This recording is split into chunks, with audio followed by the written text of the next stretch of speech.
السلام علیکم ورحمۃ اللہ وبرکاتہ۔ بسم اللہ الرحمن الرحیم۔ شروع کرتا ہوں اللہ کے نام سے جو نہایت مہربان رحم کرنے والا ہے۔ جنت کا باغ لگاؤ۔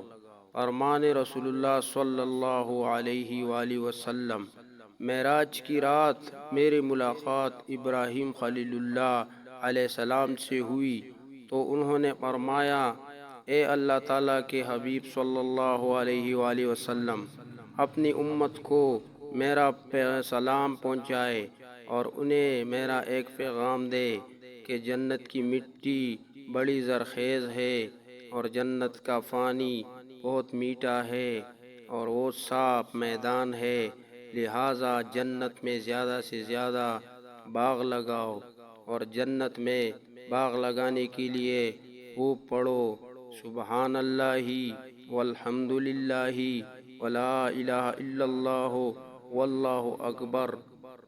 طبرانی کی یہ روایت ہے۔ حدیث 5773۔ نیکی کی بات کو آگے پھیلانا صدقہ جاریہ ہے۔